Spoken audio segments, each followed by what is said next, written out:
You know, you're wife of the governor now, you're playing a supporting role, as it were, but we do know that at some point you delved into politics yourself. You tried to run for local government chairman. How did you find it? Of course, it was a very good try. You know, we really had it going.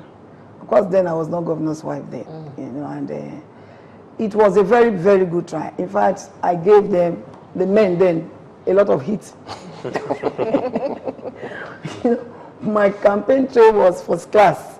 You know, there was a lot of jittery, I must tell you that. And though we didn't get it, you know, but at least it was a good try. And though I still have that political inclination, but I cannot be at the forefront with my husband. So he's there now, and we're at the home front. How about, how would you describe the women's support at that time? Of course, the women, a lot of them supported. But again, we are different individuals. My party was GDM. I think there was DPN or something, you know. Of course, they have women members of that party. They will not cross carpet because a woman is contesting. They have to be faithful to their own parties. Okay, because at that time too, there were all shades of analysis about when Sarah Jubril contested the primaries, and then people wondered, how come she didn't get a lot of support from the women folk, and how would you explain what happened then with your experience? No, in the case of Sarah Jubril, I will tell you, most women knew she was contesting probably on that day of primaries. She cannot say, she didn't go around the states to canvass for votes. Politics is not sitting at home. You must tell people what you want to do. But do you think we're ripe to have a woman at the helm of affairs politically? Helm of affairs, I mean, as president or governor, yes. Why not? We are, but we know that presently now is going to be a lot of battle, because we have many women out there that can do it and do it well. Where do you think our strongest challenges will come from?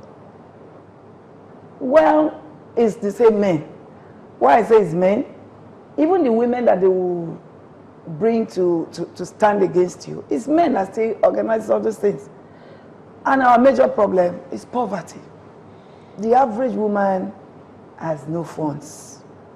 So when you have all your plans, but you need the resources. That's where the problem is. So if women come out to plan, and then the men who have the money to throw around get hold of one or two women, give them money, of course, politicians, most of them, is the highest bidder. They will dance to that tune. So it's the men that are still our major challenges, not the women. Okay. Challenges or partners? Because I mean, this summit should be able to highlight those messages. No. That you need the men as well. Of course we need them. Definitely we can't do it without them. Otherwise, we need them and they need us. Otherwise they'll be having their own summit soon. They don't need summit because they already see themselves as leaders.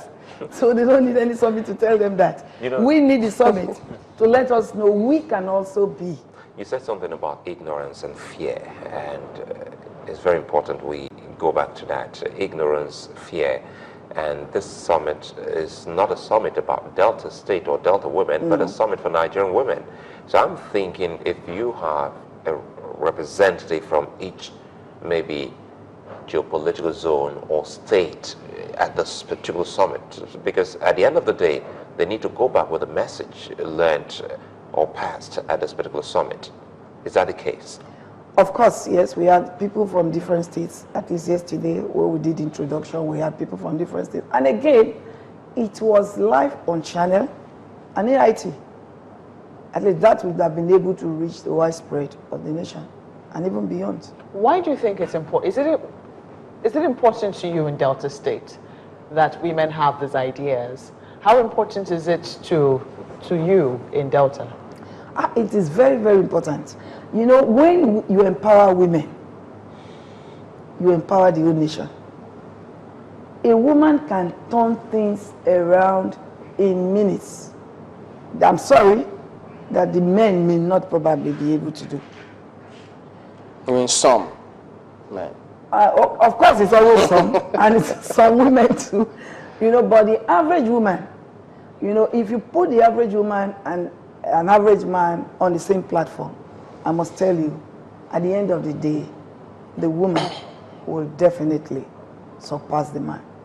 I know that because women are diligent. They are focused. If they want to do a particular thing, they will do it. And with all their, you know, women have passion.